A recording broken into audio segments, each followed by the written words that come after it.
O ministro do Supremo, Gilmar Mendes, comentou em entrevista ao jornal Estadão nesta quarta-feira o ato pela democracia na Avenida Paulista no último domingo.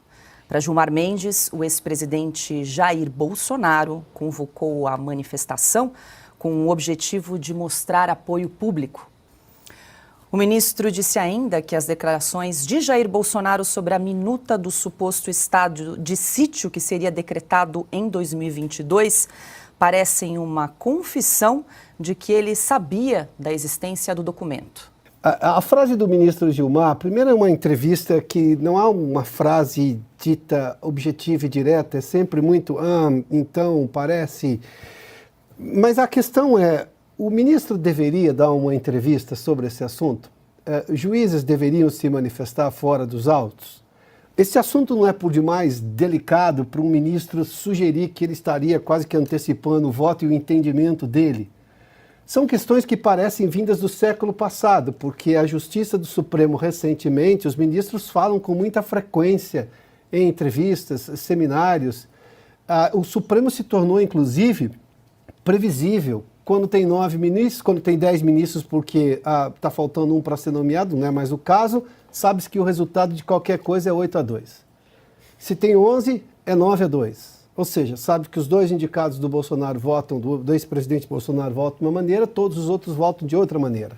Sobretudo em questões, por exemplo, relativas à preservação da democracia, não no sentido real de preservação da democracia, mas sim nesse novo entendimento do que seria preservar a democracia, que tem mostrado, por exemplo, o Tribunal Superior Eleitoral e também o Supremo Tribunal Federal. Ou seja, o que mais chama a atenção nessa declaração do ministro Gilmar Mendes é uma possibilidade, uma possível antecipação de entendimento, de voto dele, quando isso, evidentemente, se isso chegar ao Supremo Tribunal Federal. Mas vale lembrar que, por exemplo, tanto em estado de defesa e a declaração do presidente Bolsonaro, falou assim, golpe com o Congresso, porque no estado de defesa, e ele fala dessa minuta, o estado de defesa é um decreto do presidente que logo após, ou seja, por ser um decreto, ele já é aplicado, mas ele tem que ser submetido logo após ao Congresso Nacional.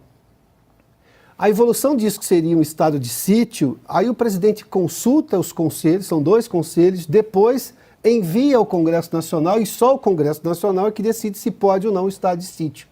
Ou seja, você tem um trâmite democrático previsto na Constituição, tem um trâmite constitucional, melhor dizendo, previsto claramente, em que o presidente é incapaz de fazer isso sozinho, ele nem pode fazer isso sozinho. E mesmo no caso do estado de defesa, que exige esse decreto do presidente, é uma medida que o Congresso vai ter que referendar rapidamente, porque nós estamos falando, claro, de uma medida excepcional para manter a ordem. É esse o objetivo de um estado de defesa. Então, o que o presidente Bolsonaro disse lá na manifestação, como também reiterou aqui durante a entrevista ao Oeste Sem Filtro recentemente, nessa semana, ele diz exatamente esse o ponto. Ou seja, não dá para fazer estado de defesa, golpe sem o Congresso Nacional. Ele está colocando golpe entre aspas, porque essa é a declaração que é atribuída a ele, ou seja, numa acusação que fazem a ele. Aí vem essa entrevista foi concedida, se não me engano, no Estado de São Paulo, o jornal Estado de São Paulo, né? Vem o ministro Gilmar Mendes e diz assim, me parece que sim, que talvez, que não, que... Bom, enfim, de novo, precisamos trazer de volta a institucionalidade do país. O Supremo é o Supremo, a última corte a ser considerada, a ser consultada, a decisão do Supremo normalmente, com raríssimas exceções, quando eles mesmos começam a discutir por muito tempo, mas uma vez decidido é a decisão final. Para uma alteração de uma decisão do Supremo teria que, obviamente, o Congresso Nacional se rebelar, mas aí também é um processo democrático, constitucional, ou seja, de alterar uma lei que possa retroagir e tudo mais. O que chama a atenção é que uma corte como essa deveria se resguardar a sua institucionalidade. E nós estamos vendo aqui um avanço, né, de opiniões, tudo publicamente. Será que deveria um presidente do Supremo se manifestar dessa maneira? Dentro do próprio histórico do Supremo Tribunal Federal de outros tempos, não deveria. Por que esse Supremo faz diferente? É uma pergunta que pode se fazer aos ministros que costumam dar entrevista, obviamente falando fora dos autos, Paula.